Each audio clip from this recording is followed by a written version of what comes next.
back in 2001 or so, 1 or 2, he opened up a sandwich shop on Hope Street. It's called Mr. Pocket. And he got that going. Found some apartments, and then we moved here in the summer. And it was a struggle. It wasn't, from what I remember, it wasn't that fun. Obviously, an immigrant family coming here, starting from scratch. And we had some family here that helped us, but you're going to a whole new world, and it was fun. It was a challenge, but it allowed us to grow out of that and open up a restaurant.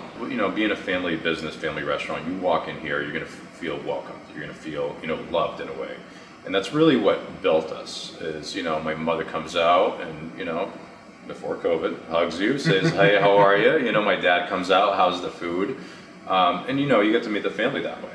Yep. And then you hear my father in the background yelling at me, yelling at his son.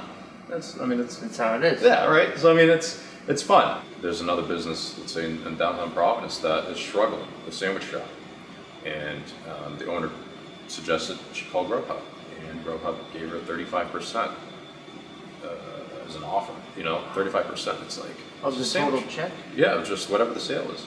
If your sandwich is $9, they're taking over $3 out of that. It's your profit. Right, exactly. It's a sandwich. It's not even. Right. It's not like you're making a $60 steak. Right. Even though this isn't vodka or anything, but big cheers to Rick DeSimone. Yeah. And you got to take a sip of the fake vodka. Mm-hmm. This is actually all vodka. This is all vodka. No lemon. Yep. Well, we got the bottle behind the counter over here, all 7 of them. So. It's 11:10 in the morning. Keeps us awake. Is Joyce your sister? Joyce is my sister. She's who waited on us when we came. Terrible service. Terrible. Awful service. But what's funny is I had a hat on that said United States Postal Service, and she was like, oh, I love that hat. And Amelia was like, you should send her a hat. So I sent her a U.S. Postal Service hat. Oh, she didn't say anything about that? A nice white hat with blue letters. Really? And I know she got it because she told Amelia thank you. Oh, she did? Okay. It was just funny because she said, oh, I like your hat. And I thought she was like busting my balls. Wearing a post office hat. And she was like, oh, nice hat. The struggle's nice. I'm very glad I came to this country with my family and we struggled together. Mm-hmm. Makes you appreciate everything. It makes me, at one point, like 5 years ago, I was working 5 jobs and, going to school full time for my master's.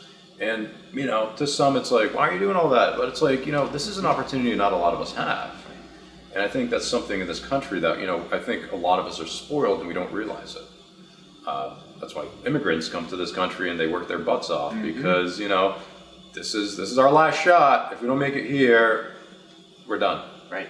How about this? Folks at home that may be considering opening their own restaurant. What would you say to them?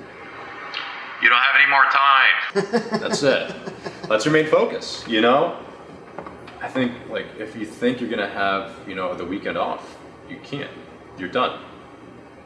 The first year's going to suck. You're going to struggle and you're going to learn a lot. But you're going to be devoting 7 days, day and night to this business.